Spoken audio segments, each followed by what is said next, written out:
You're listening to the Options Insider Radio Network. For more quality options programs, visit www.theoptionsinsider.com or search for Options Insider Radio Network in your podcast provider of choice. Listeners can also access all of our programming through our mobile app, available in iTunes and on Google Play.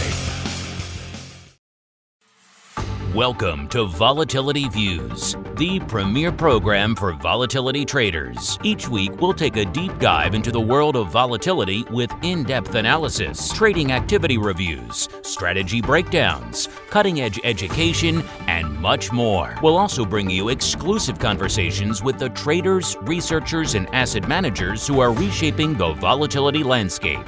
If it involves volatility, then you'll find it on Volatility Views.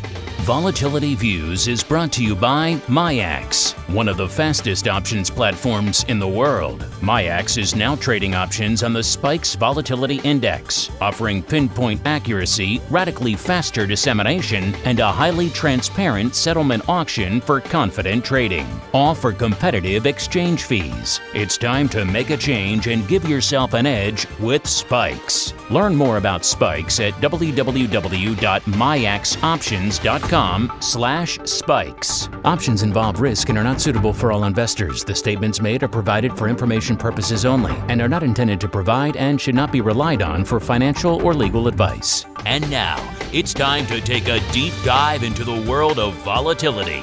It's time for Volatility Views.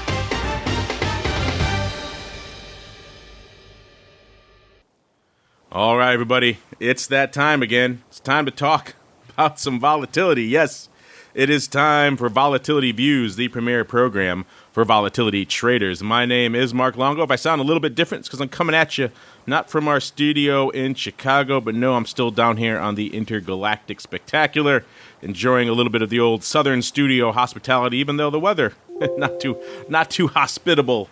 Right about now, looks like it's monsoon season down here. Also seems like it's monsoon season in the markets. We'll get to that in a little bit. But first, helping me to discuss all the madness, the chaos, the maelstrom that are the markets today, our old friend, Mr. Meatball, doing double duty. He's also holding down the MIAX hot seat. Mr. Meatball, welcome back to the program. Can you handle all this double duty, sir? Welcome to Miami. Bienvenido a Miami. Yes, I can handle both the Miami hot seat and the option pit cold seat. Yeah, it's more of a lukewarm seat, shall we say, over there. That means you have to talk nothing but spikes for the next half an hour. Can you handle that, sir? Yes. All right. Then with the gang all assembled here, we're going to dive right on into the volatility review.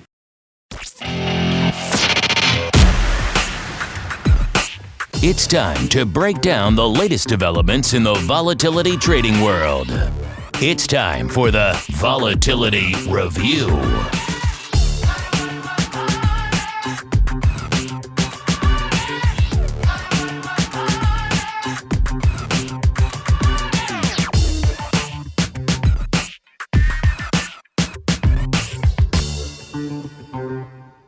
All right, everybody, welcome to the Vol Review. This is indeed the portion of the program where we talk about some volatility. And surprise, there is some today, actually, to talk about. You know, it seemed like we were setting up for pretty much a pretty tranquil, a pretty quiet end to the week. You know, next week's going to be a holiday week. We're going to enter that, so that'll obviously maybe quiet things down before. We usually expect things to pick up again coming into September after the dog days of August are finished. But then again, you never can account for the trade war curveball, and that's pretty much what we got tossed today.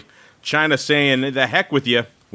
You too can play that game. We're doubling down on that side as well, announcing $75 billion in new tariffs on U.S. goods today. Tariffs of 10 and 5% going to take effect in batches of goods on September 1st and December 15th, respectively. I didn't give precise details, though it did mention import duties on U.S.-made autos and auto parts. So all of that combining to really give the market just a slap in the face to end the week. It was looking pretty tranquil. Now pretty much all of the major indices off and off hard. S&P and Dow both off about 2% or pretty close to it.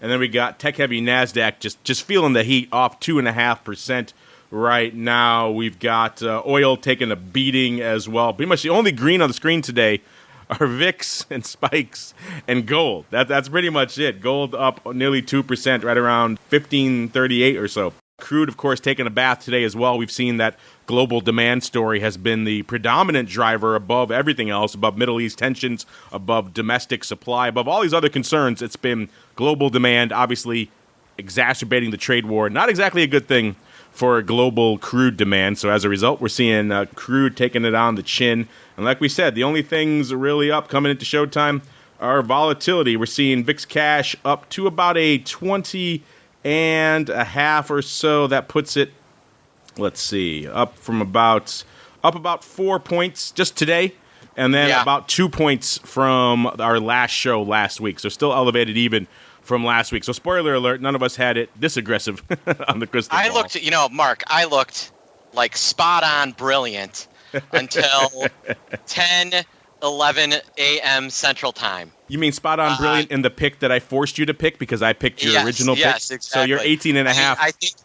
I think we were we were basically 16 on the spot, 16 on the head when I got up, I walked past the television, and one of the financial news networks were on, and it said S&P up 1, VIX down 0.5 point, all the vol futures are down. I literally have a 12-ounce glass of water. I filled it up. I walked. Did you do a spit take? Did you spit all over your monitors? That would have been amazing to have done that. No, it wasn't even the monitor. I walk out and I look up at the TV again, and we're already down 25 points. We moved 1% down in the amount of time it took me to fill up a glass of water, and it all because of a tweet storm. That's why I tease Uncle Mike on the option block, but you can't take those bathroom breaks. You can't take those cup of water breaks, sir. That's when it all goes to hell. It has been. Talk about headline after headline after headline, right? So we open up down because China had the tariffs. Then Powell comes out and is pretty dovish. Pretty darn dovish. However, he's not dovish enough because within half an hour of his finishing up his speech, Donald Trump outlaws companies in the United States doing business in China via tweet, which, by the way, he's not allowed to do. Then he says we don't need China anyway. And then he says Jerome Powell is the only reason why the U.S. economy is slow. And the markets went from probably going to creep up. I bet you we were going to end up right near 29.40, and with a VIX maybe getting near 15. And instead we're down 2%, and the VIX is going to break 21, I think, by the end of the day. And we've gone from a full-on contango to a full-on backwardation. Pretty darn crazy.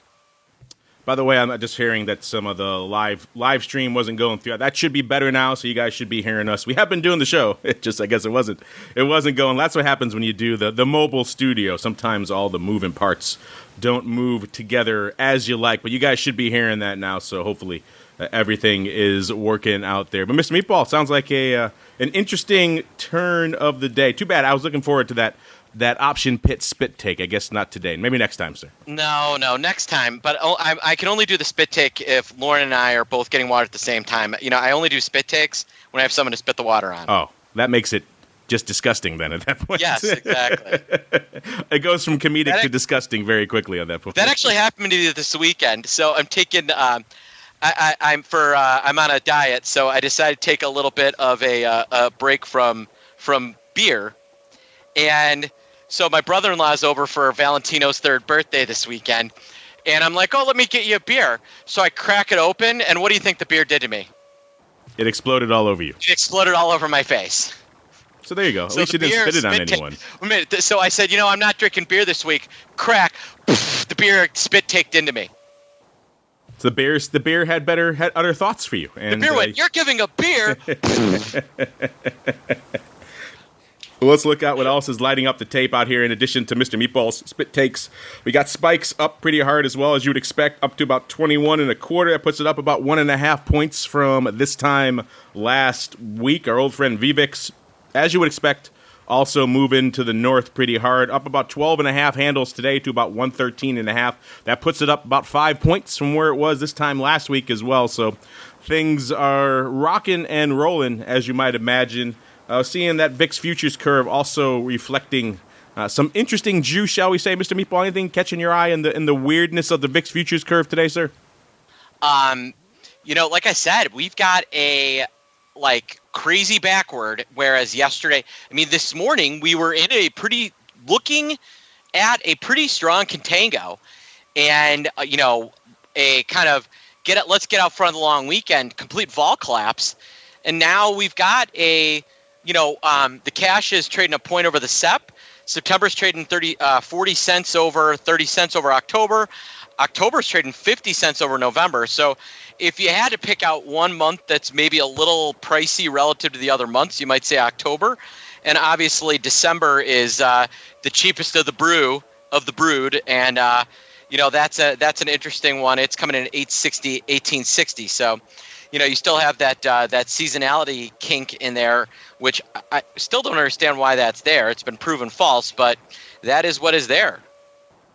No, it drives me crazy, by the way. Why does every single financial outlet and just major mainstream outlet, why do they always lead with the Dow? I'm looking everywhere right now. Dow over 500 points. I get it. It's a bigger number, so it sounds cooler. But still, who looks at the Dow first when they're looking at these things? But every headline, you would think the Dow was the leading indicator of the U.S. It's a sad state of affairs. It is indeed. But I digress. Before we get into some more volume things, I'm kind of just curious. I'm sure a lot of our listeners are as well, Mr. Meatball. You are ostensibly a volatility money manager. So these are interesting times for you out there. Walk us through, obviously, a spit take aside, when you see stuff like this lighting it up out there in the marketplace. What's going on in Carmen line? What are you guys rolling? What are you trading? What are you up to in these kind of turbulent, frothy markets, sir? So you have to be willing to stop. When you get the number one mistake people make is that something changes in their trading assumptions and they don't do anything about it. So I saw the news, we're down 38, and in our broadcap fund, which is our hedged S&P fund, we're down 38, and we're in a full-on bull market, no volatility, and I know we're going to flash. This is similar to, kind of like our Thompson boys. We're going to flash long vol signal. I get out front and I buy a nice chunk of long vol, and same thing in our vol fund. I go out and buy some VIX butterflies to get long vol exposure. I don't try and be some brilliant guy and fade the move. I jump with the momentum. Volatility is very much a momentum trade, and you have to be willing to go with that momentum. And so when the news came out, I said, well, this is going to be bad. And I just, we just said, let's ride this vol wave, and have gotten pretty much hedged and, gotten some long vol exposure to the upside as well. That's why I wanted to put that out there. I had a feeling you were going to say something like that. A lot of our audience, the knee-jerk reaction. We talk a lot of downside. We talk a lot of short vol, and that certainly is a good way to go. But the knee-jerk reaction, I think, for a lot of our audience is, okay, fade, right? Fade aggressively, fade immediately, fade hard. I kind of just wanted to put that out there that, there are other options out there. You don't have to immediately, try to be the hero, like you said, right, and call for the fade. Because you're right, these are different scenarios now. The underlying assumptions everyone have changed. We weren't planning on this. We're in the middle of an elevated volatility environment. You can't, it's not like 2017 where you get these little VIX spikes, then you fade them. When the VIX is 12, you get these spikes to 18. And, when you've seen multiple times, VIX is 12, spikes to 18, goes back to 12. That's a pattern. But once you break out of kind of extended low volatility and into what I would say is a moderate to high volatility regime that we're going to be in for, looks like another month or, at least another few weeks, you have to be willing, understand that you're going to have these moments of momentum. Now, I don't know how long it's going to last. Are we just going to go right, we spiked to over 21. Are we going to make another run at, 24, 25, then go right back down to to 16? That's been the pattern. But, who knows? Maybe we break that pattern. We're heading for. We've had 4 tops. Are we heading for a quadruple bottom? And the answer is we might be. Where are we going to be when we get to 24 and a quarter again for the 4th time? What's going to happen? And so, we're in a choppy market with relatively high vol and high realized volatility. And that's really the key here. Realized volatility is not low. Yeah, that's a good point. Realized vol at the end of the day drives all things. And when you're actually seeing the vol in the marketplace, it's kind of hard to argue for the super aggressive fade. We touched on this last week. We were saying maybe the worm was turning. Maybe there was a little bit more embracing of this higher volatility regime, at least in the near term. I know, Mark, you were a little on the fence. I think I was, quite frankly, too, but it seemed like there may be some environment of more willingness to accept a little bit more vol. They were fading it earlier this week, and then, of course, it shot back up at the end of the week. So maybe a combo of, the tariffs, obviously, but then the market maybe being a little more poised to allow some of this upside as opposed to instantly jumping in and fading it as aggressively as they have in past moves. Let's look here what's going on out here, what's been trading. Let's see if they are fading it or not this week. Let's look at the big trades. Let's start off in Spikes land, as we are wont to do. We were talking about that big roll last week. That was pretty much the big mover and shaker out there in Spikes land these days. Looking at the top positions right now, the top 5 open positions, the biggest position, I should say, 12,028 actually. So topping off a little more. Some of the retail folks getting out there as well. That's always fun to see. Of the OC 30s, that's what we were talking about those last week. Part of that roll. Then we got the OC 20. So is that OC 2030? 1 by 2, so 12,000 by 6,000. 6,000 of the OC 20 is still open as well. So they were closing and rolling for the most part. 6,000 also worth noting, though, still of those SEP 25s there as well. Number 3, 3,000 of the SEP 17s. Number 4 and number 5, we've got the SEP 24 calls. All that adding up to about 27,000 contracts outstanding. So a pretty robust OI for a fairly new product out here this week. Let's move on here to what's been going on out here in VIX options. As you might expect, a pretty robust volume week here this week. Today, coming into showtime, it was about 250,000 contracts on the tape. I'm going to pull up a more recent number and see if I can get the more current level for that. I got to imagine a few more prints have gone up since then, but it was about 250,000 contracts on the tape. Let me just look really quickly, listeners.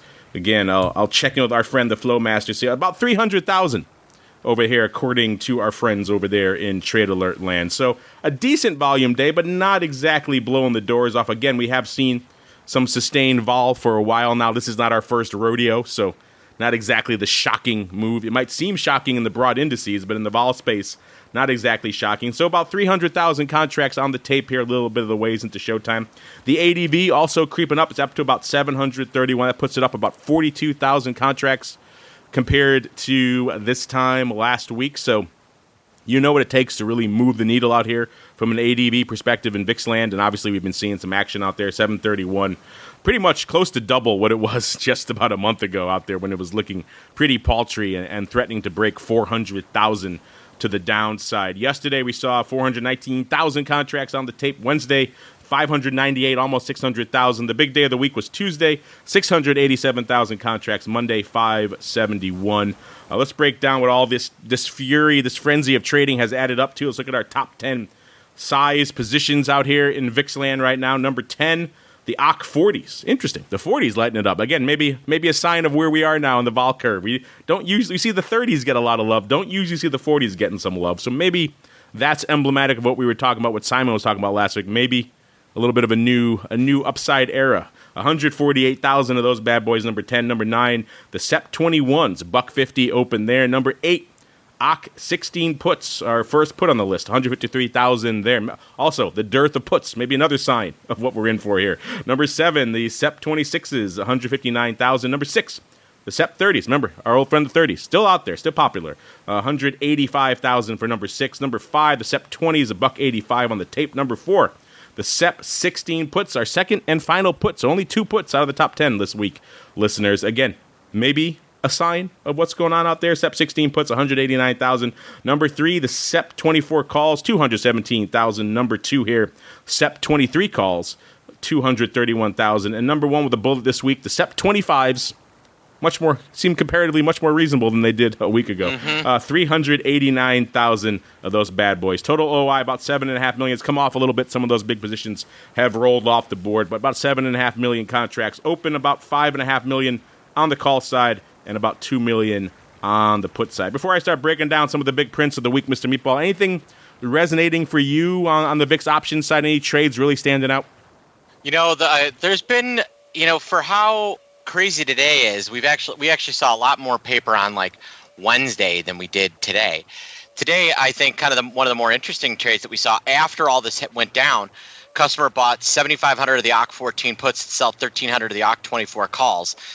Paid $30,000. That was kind of interesting one. We saw some, out of the money, we saw some call sellers. We saw a SEP 27 call buyer for 95 and a OCC 22 call seller at $1.97. Wednesday, we saw, I think, a lot more interesting stuff. We saw some D's put 1x3s, the 1714. Customer bought 70,000 of the SEP quarter calls for 62.5 cents. That wasn't bad. Those are paying today. Customer bought 40,000 of the SEP 20s for $1.25. Also not a bad trade. Hindsight 2020. Those were two of the bigger trades that went up as a print this week. So those are a couple interesting ones. One that's not as great is a customer sold 24,000 of the OCC 26s at 88 cents on Wednesday. That's a bit of a stinker on a relative sense to some of the other trades that we saw this week. That's the hero. He had to fade it, right?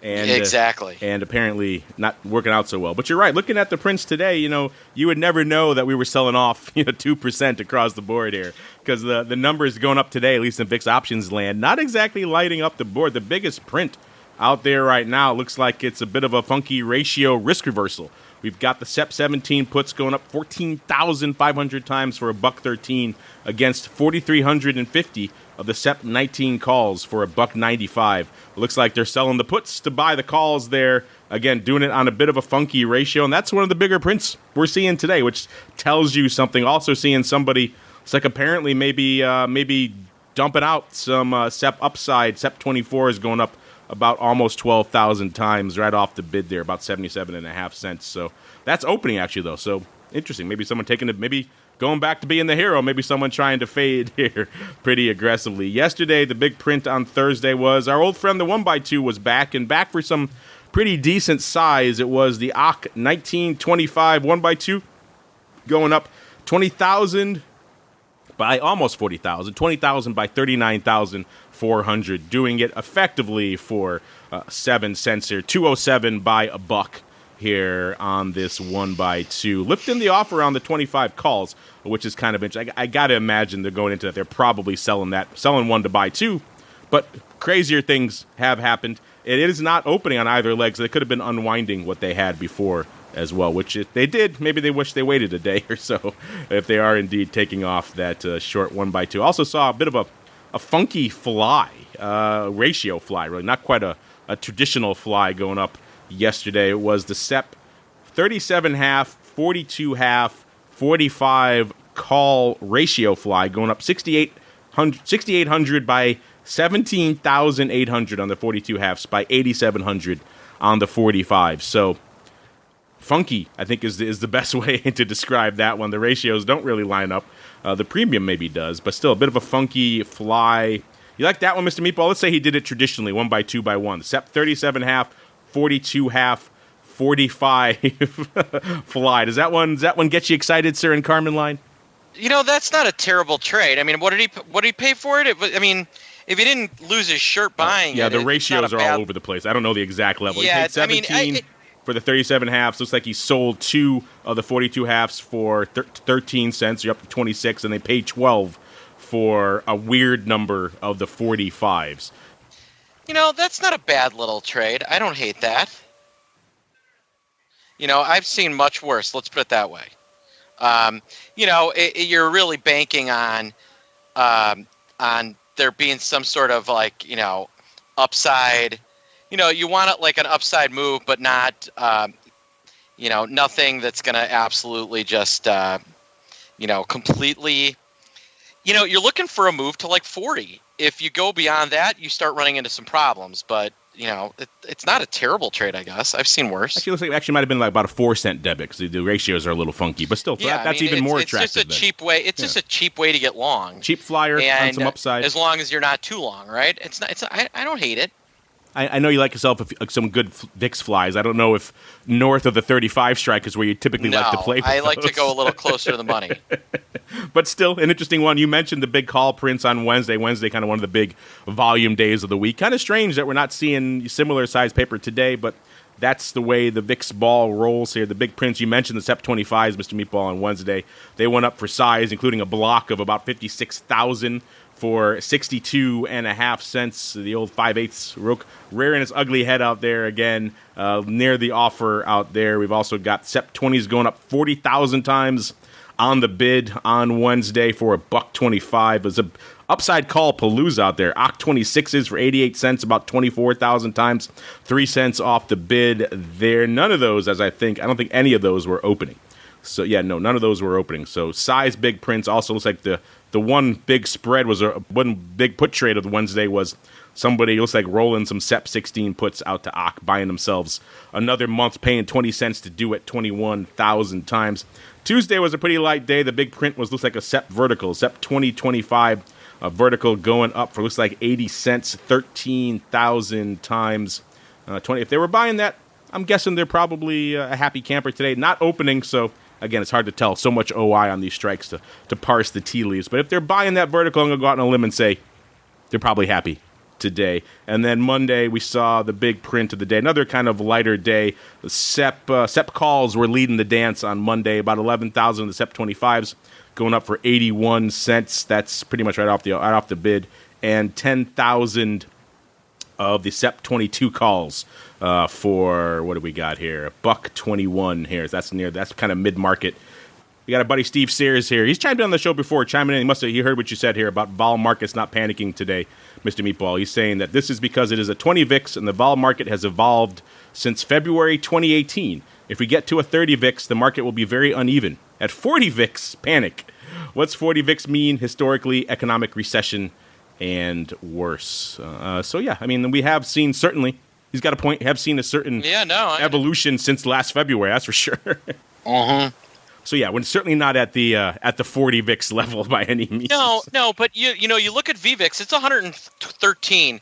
So there's definitely demand for options. It's just not, we're not seeing a ton of volume today. A lot of people are positioned, and I think the market is also, the cryptic part of the Trump tweets was that there's supposedly news this afternoon coming. So that is. That's the cryptic thing, that they're going to make more announcements. You got to wonder, what do you think is going on in the Oval Office right now? What do you think Mnuchin and Larry Kudlow are saying to the president right now? Your favorite name in the world, Mnuchin. All the scuttlebutt that we hear, he's been kind of ignored left, right, and center, right? So I'm guessing he's not too happy that it's reached this level. I mean, he just came back from his trip, right? The last time Trump went off on his tweet. He just landed, and Trump's like, you know what, the heck with it. Here we go. Next round. So I can't imagine he's too happy to see these things. I mean, anyone in the economic side of the administration knows prolonged trade war is not exactly a good thing, particularly when you're heading into an election year. So I can't imagine there's too many smiles, but who knows? We'll see what other shoes are willing to drop. I don't think Navarro cares as much, but Mnuchin's got to be going nuts. Larry Kudlow's got to be like just doing a face palm right now. I mean, it is just one of the more insane. Today's just one of the more insane news-driven days that I can remember. I don't know about you, but we had some good days back in the SPX, and like the Yeltsin days when he would die every other day. Those were always pretty good. Those always were good for some good vol juicing up there. I'm trying to remember was it Rubin when he surprisingly stepped down clearly there was a little bit of, shall we say, information leakage that day, because all of a sudden, go figure, every phone in the pit started lighting up to lift offers on puts, right? So that one's memorable because it left a mark on a lot of people out in the pit that day. So yeah, there is certainly some ones that were smaller stories that resonated pretty strong for me. But yeah, this one, from a global macro perspective, is certainly an interesting one to see how it's playing out. Let's see how it's playing out in your favorite product to fade. Maybe not these days, but usually. That's our old friend VXX. What do you guys call it? Predictably crappy. Predictably unched this week. 28.5 coming into showtime, and it's pretty much exactly where it was this time a week ago. We were at 28.5 a week ago. So if you just look at VXX week to week, nothing has happened at all. You're fine. Yeah. You have missed nothing. Today's volume pretty firm, about 181,000. But again, not blowing the doors off either. The ADV up there is up quite a bit. It's up to 270. Yeah. It's up about 20,000 from this time last week. Before I break down the top positions, Mr. Meatball, anything catching your eye out there in VXX this week? You know, it's another one. It was less predictably crappy than normal, I would say. You know, it was absolutely, looked like it was going to die, but then, again, another day where we go quickly. It's now predictably going to be gaining value every day. And that is because of it now having this, it now has, contango working in its favor, and that's going to be a major driver. So yeah, I mean, it seemed like it had given up the ghost. Listeners they were complaining last week, it was all set to give up the ghost, and then decided it didn't want to anymore because President Trump decided to open his mouth. That's what I mean by things. You have to be willing to change your opinion when everything around your theory is changed. Then guess what? You need to change your theory because you're going to lose. And that is what happened today. What's the old quote, right? The markets can remain irrational longer than you can stay solvent, right? So. Well, I would say that, but if we're in a rational market and then it goes suddenly irrational, don't keep thinking that it's going to fix itself right away. That's not the way these things work. Yeah, all those folks last week who were complaining about the prices of those VXX puts, it seemed like they were paying off. You guys were pretty happy there for a while there. Then, of course, crazier heads prevailing, moving it back up to the upside. This is why we always say, have a little bit in your back pocket for those upside days. VXX does not always go down. And let's look at the top open interest out here to see. Looks like everyone was playing the fade game this week. Only one call position in all of the top 10 listeners. So interesting. So I guess you're not alone in wagering on the fade this week. Number 10, we got the SEP 28s, the only calls on the list. 21,000 of those. Everything else puts. SEP number 9, the AUG 24 puts, 24,000. Number 8, AUG 26 puts, 25,000. Number 7, SEP 22 puts, 27,000. Number 6, the SEP 18 puts, about 29,000. Number 5, the first Jan on the list, Jan 14 puts, 29,000 of those. Number 4, the SEP 19 puts, 30,000 and change. Number 3, the AUG 25 puts, about 35,000 of those. Number 2, the SEP 20 puts for 43,000. And number 1 this week with the bullet. SEP 17 puts, 53,000. I kind of mocked those last week, and they look even less. They have less of a chance of coming to fruition this week, unfortunately, for all those out there who are piling into that SEP 17 strike. Total about 1.6 million contracts outstanding, about 800,000 on the calls, and about 840 on the puts. So pretty close calls to puts out there. Today, the big prints, not a lot lighting it up. The 2,500 of the AUG 27 puts for 85.5 cents. That's actually, looks like, through the bid. So someone crushing those, maybe trying to dump some puts before they got too cheap. And then AUG 35 calls going up 2,500 times for $1.04 on the bid as well. Bit of a buy right going on up there. So interesting stuff. Mr. Meatball, have any of your crazies in the pit chat, have they been slinging any VXX these days? They absolutely, but mostly hedged and tied up with some other trades, which obviously makes the most sense. That's been kind of our MO the last few days and weeks. What fun is all this hedged and tied stuff? You got to just let it fly, sir. Go crazy. That's what you teach in the pit chat room, right? Let the dice fly high. I think that's your motto over there in the pit chat. Stolen from one Mr. Caesar as he marched across the Rubicon. All right, let's go here and see. That's always It's always good trading advice. Take it from ancient conquerors. Let's see, this week also on the earnings front, I mean, I know everyone's macro today, but there still is some micro to be felt out there, and that was what's driving a lot of the market earlier this week. We saw earnings coming out of big names like Home Depot and Kohl's, Wednesday Lowe's, Target, Nord. The retailers just dominating the tape this week, lighting it up. VMware yesterday, Gap, Dick's Sporting Goods. Of course, we have a lot of those profiled over there on the website. TheOptionsInsider.com is the place to go. If you are indeed so inclined, click on the Options, News, and Articles tab on the top right there. You'll see the Earnings Move and Earnings Move results reports. If you did that, you check out some of the big names we have the results reports for here, like Dick's. Dick's going into their announcement was they popped off yesterday before the bell, so Thursday before the bell. They were about 33 going into the announcement. They ended up trading up. Let's see, they priced in about a 2.5% move. They ended up delivering over 5, about 5.3%. So outperforming kind of the order of the day this week, or order of the week really, for the retailers out there. Target, Dick's, a lot of names blowing the doors off their straddle out there this week. If you're interested in how these things are breaking down, including the earnings season report, we have that for you there as well, how the season is breaking down and how it compares to previous season.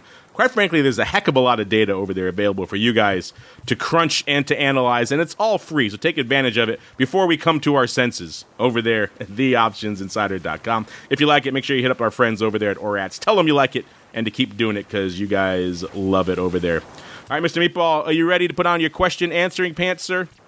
I am indeed. Answer your pants questions. There we go. All the questions this week about tailoring and pants, so get excited. It's a special edition of the Volatility voicemail.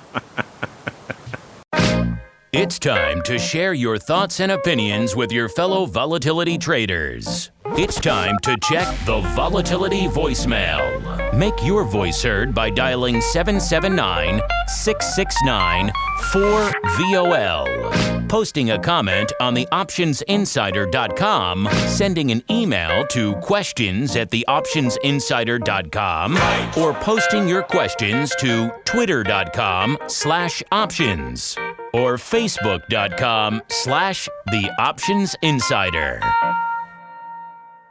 All right, everybody, welcome to the Vol voicemail. This is the portion of the show where you guys take the reins, your questions, your comments, your insights, your pearls of wisdom. You got so many. Let's see how many. We can see how many we can get to today. Let's start it off. Nelly. Nelly's got a nice, straightforward question. Why do you guys hate TVIX so much? Let me regale you with a tale, Nelly. No, we don't hate really anything here. We've just in the past listening. If you listen to the long history of the show. By the way, Mr. Meatball, we hit Vol Views 365 last week. So that means you can listen to one a day for a year if you were so inclined. Wow, there you go. We got a who full wouldn't want to year listen to? of Vol Who wouldn't Views want to offered. listen to me every day for a period of time? Just ask Lauren how lovely it is to hear me every day. She's in the room right here. Right now, she's looking at me, smiling, saying, and she's actually mouthing, "Mark, every day hearing your voice is better than the last time." It's a treasure, and she cherishes it every day, I'm sure. But listeners, yeah, if you want to hear the show, the evolution of it, all the way from the early days with Volex to the SIBO years and now to MyX, it's evolved many times talking about different products. Check it out. You can do one a day for a year. That's how many we got for you there in the archives. But transporting us back to today, we have talked about TVIX a lot. It kind of came on our radar quite a bit a few years back when it very infamously imploded. And really pretty much due to the poor construction of the product, it had a big, massive fund flow, as I recall, and that kind of crippled it. And then the whole thing kind of almost shut down as a result. So ever since then, we've all taken a dim view of TVIX. Lately, of course, I know a lot of you like to trade it because it's one of the last of the Mohegans out there. I mean, obviously, SVXY, a shell of its former self, XIV, no longer on the board. So if you want some of these levered vol products, TVIX, one of the last games in town.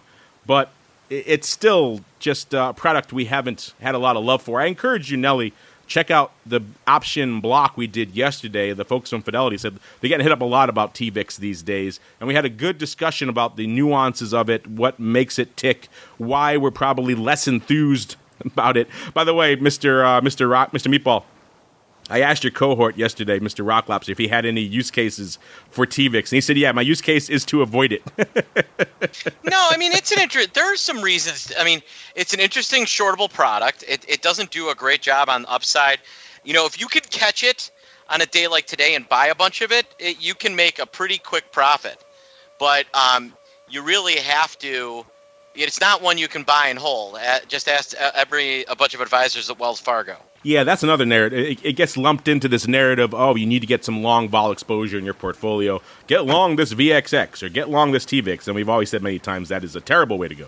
That is not what these products are designed for at all. So that's another reason why we take a dim view of it, because it gets misinterpreted quite a bit as what the actual use case is. It should be, if you're using these things, they should be short duration only, not long term, unless you understand all the things we talked about before with the erosion products like VXX and others. But in general, I think hate is a strong word. I don't think we hate.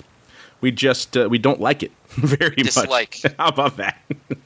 to parse some words there. Not a huge fan here. All right, let's see. We got people talking about bullish risk reversals. I don't know. This one might have came in. This came in before the big pop, obviously, today. But TradeCap says, seems like bullish risk reversals are the savvy play right now in volatility. Downside is limited, particularly if you sell put spreads, and the upside is unlimited. Why don't you talk about these more on your show? Well, I just talked about one today, listener. So hopefully that excited you. But we talk about a lot of the flow out there. We see variations on this theme. Obviously, anything that's selling downside and buying upside is effectively a risk reversal. It doesn't matter how it's constructed. But we see a lot of the 1x2s as more of the trade du jour these days out there in the vol space. So we talk a lot about those because that's kind of taking up all of the oxygen in the room. But Mark, I don't think we've ever said we're averse to. I'm a big fan of bullish risk reversals, and if you construct them well in VIX, they could be pretty tempting. In fact, that sounds like the opposite of what I've said in the past. I don't mind them if you structure them properly. I think that I literally, MRA likes to call this the seagull because obviously you have to name every trade. But the classic sell put to buy call spread is not a terrible trade. Yeah, I mean, I'm a big fan of bullish risk reversals across the board. And for VIX, they could certainly work out here. I mean, we've never dismissed them. I guess he's saying, why don't we talk about them more? Okay, we will work more bullish risk reversal conversations into the show going forward. How about that there? What was your handle? TradeCap. There you go. Hopefully that makes you happy. Then someone's going to write in, why don't you talk bearish risk reversals? No one's ever happy. Let's see. What else we got here? Orland, or ORLND3 wants to know, I trade my volatility almost exclusively through SPY verticals and iron flies. Am I missing something by not having that VIX or spikes exposure? Well, we never mind. We've talked many times about, using the vol products versus the actual core underlying SPX, SPY, whatever your chosen flavor is. Those are very direct, and we like that because you know exactly what you're getting. The one thing I think if you are missing anything is what everyone's in the VIX game for, right? In the spikes game. They're getting that upside. That's what everyone's there for. And so if you're not doing those, you're missing that. But just about every analysis I've ever seen of comparing and contrasting, just about every strategy you've seen, comparing, let's say the old traditional S&P put versus the VIX call versus calendars versus verticals versus every nuance therein has pretty much been examined. And all of those, when you take out the crazy VIX upside days, then VIX underperforms. But those crazy VIX days, that's kind of what you're there for. So that's pretty much the only thing I would think they are missing. Would you concur with that, Mr. Meatball? Yes, I would. That's absolutely what you're missing. Let's see here. More people chiming in. Oh, you're going to like this, Mr. Meatball. We were saying that the markets aren't panicking today, and people are chiming in.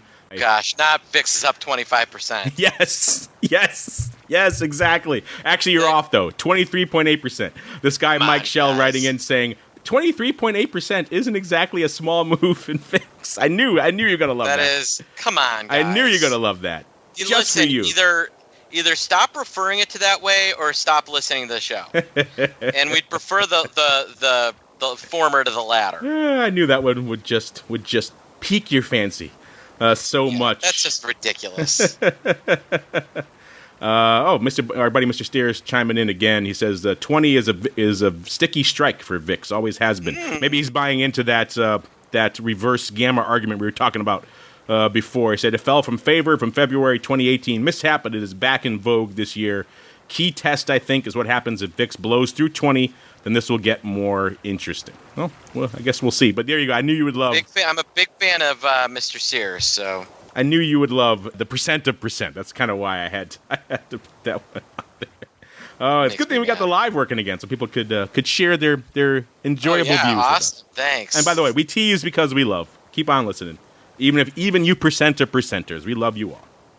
All right, our old friend, Mr. Dingle, J3 Wow, we're gonna Dingle. be down 70 here, Mark. It's getting ugly. Yeah. Who's down 67? Yeah, the VIX is gonna make it a really nice run here. Yeah, maybe Steve's prediction will will come to pass of exploding up blow through the 20. It's not really blowing through it, but if it does, that would certainly be an interesting thing. We got our old friend. Let's do a couple more, and then we'll get to the crystal ball. J3 Dingle, long-time listener. He says, Dear Mark. Big fan of the J3. Yeah, gotta love J3 Dingle. Dear Mark, have you ever had the managers of the ABR mutual fund, ABRSX, on VolViews? If not, maybe they would be a good guest. No, we have not, J3. Maybe we'll check that out, what they have. I don't know. I don't know those guys. You know those guys? I don't. We'll look into their products and check them out. Maybe they would be a good guest. We always like having different vol perspectives on the show. And Mr. J3, he's a long-time listener, so we like to make sure we look into all of their requests. If you guys have guest requests, hit us up. So we're not snobs here. We'll look into all these different ones. Let's see. Let's do one more. This is the long one about. Yeah, one more. One more about gamma. This is a long one. Here we go, Mr. Meatball. Something medium. Something medium. This one will probably set you off, which is good. This one comes from Andex, and he writes, I just listened to Bernie S. I guess it means Bernie Sanders. On the Joe Rogan show, he hit on his taxing of evil Wall Street speculators and derivatives things again. He wants to pay for his free college for all program with a tax on Wall Street speculation that he says will generate $2.4 trillion. What do you guys think when you hear stuff like this? Don't you get tired of being the boogeyman for every politician that wants to score some cheap political points? Mr. Meatball, I know you have no thoughts on this whatsoever, so by all means, say nothing. I mean, that's just silliness. I mean, that's... it's like when everybody goes after the banks for, Main Street, no Wall Street. I mean, it's just kind of dumb, going after know-nothings. There are ways to improve, I think, the way we tax people. And all sorts of ways that are far more efficient than what we're doing now.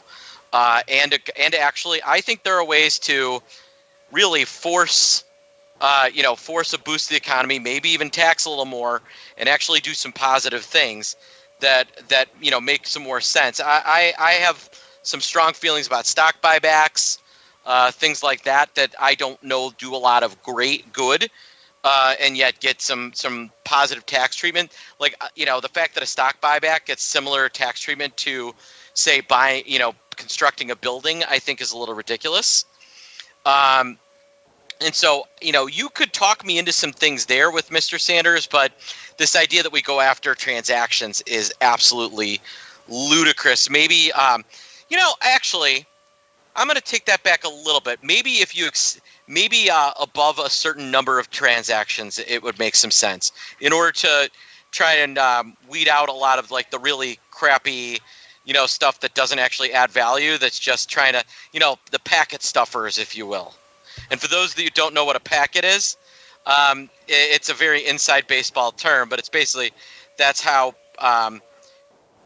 orders get sent to the exchanges is by like data packages. And one of the ways that a lot of the banks or a lot of the trading firms like to screw with their competitors is by kind of packing. I'd almost like to tax a number of a percentage when you exceed a percentage of quotes sent relative to the overall number of quotes sent on the market. I think that would make things a lot more efficient. I think you sound. I'm guessing you like that idea. You sound like my buddy Mr. Petterfee out there. He wants to shut all those dudes down there as well. But don't get us wrong. They don't have a lot of value. That's why. Don't get us wrong. We're not averse to to going out there and maybe restructuring some of the way that Wall Street is taxed. I think maybe you're right. Maybe there is something that needs to be done there. I think we've just seen the data on transaction taxes are uniformly terrible, they're uniformly poorly implemented. Yes. And we see with these taxes, they change behavior, so they never generate the revenue that they always claim to. So they're just a failure on every level.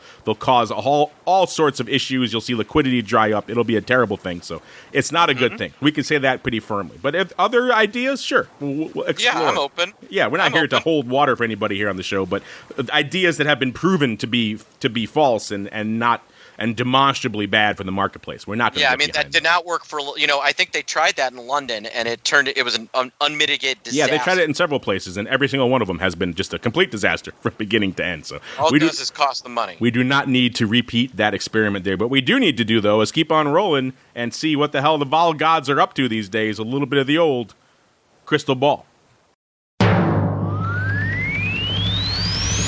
It's time to peer into the future and reveal what the volatility gods hold in store. It's time to look into the crystal ball.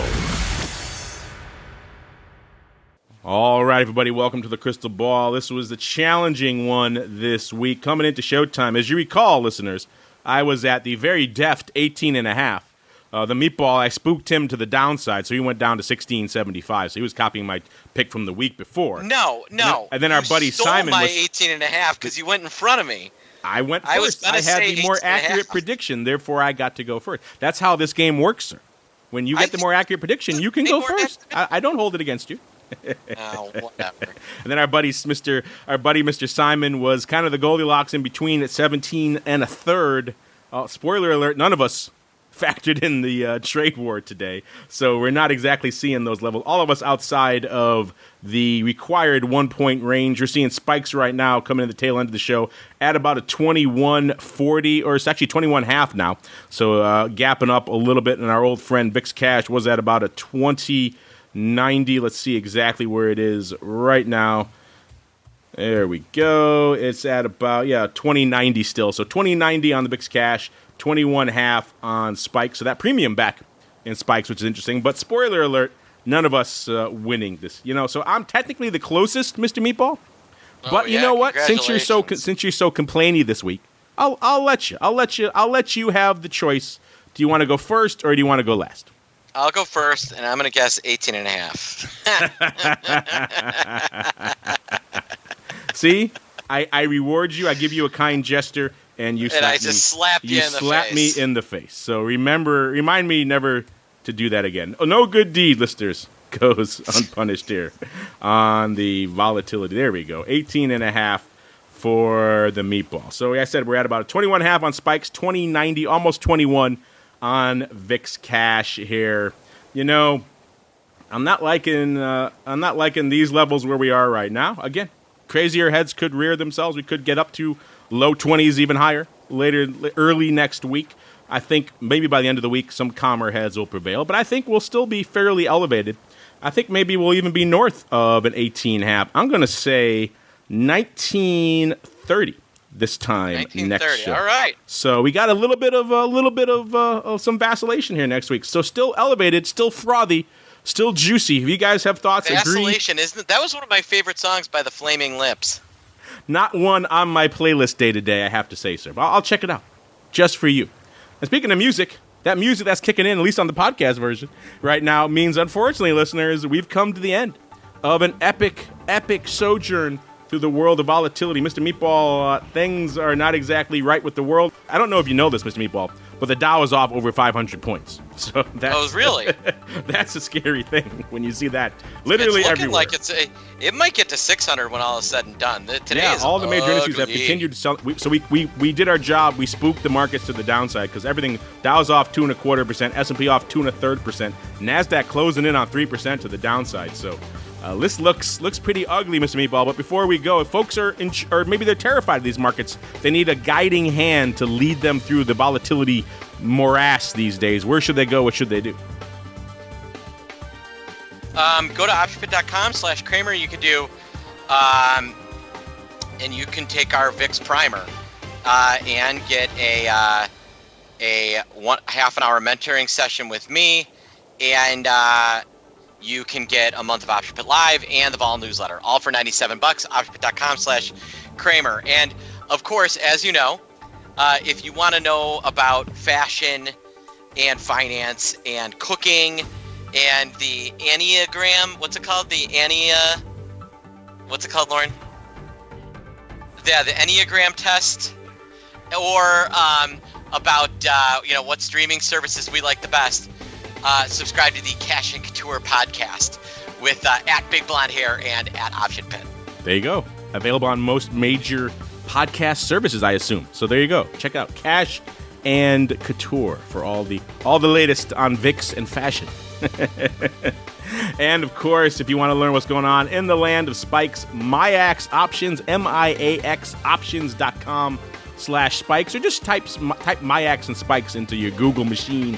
It'll take you right to the spikes overview page. You'll get the spikes quotes, the spikes historical data, all that good stuff. A snazzy little video as well explaining spikes to you in about 2 minutes. So all sorts of good stuff. If you're intrigued, maybe you want to start slinging those 10 locks for yourselves, MIAXoptions.com/spikes is the way to go. If your broker doesn't have them, hit them up and tell them you want to trade it, or let the MIAX guys know, and they'll reach out for you. There's strength in numbers, listeners. And on behalf of the Meatball and our friends over there in the land of MIAX, and indeed myself, I want to thank all of you out there for downloading, streaming, subscribing, for staying with us during this turbulent, frothy market. Hopefully your risk management is in place. And we'll see you back here next week for more Volatility Views. Volatility Views is brought to you by MIAX, one of the fastest options platforms in the world. MIAX is now trading options on the Spikes Volatility Index, offering pinpoint accuracy, radically faster dissemination, and a highly transparent settlement auction for confident trading, all for competitive exchange fees. It's time to make a change and give yourself an edge with Spikes. Learn more about Spikes at www.miaxoptions.com/spikes. Options involve risk and are not suitable for all investors. The statements made are provided for information purposes only and are not intended to provide and should not be relied on for financial or legal advice.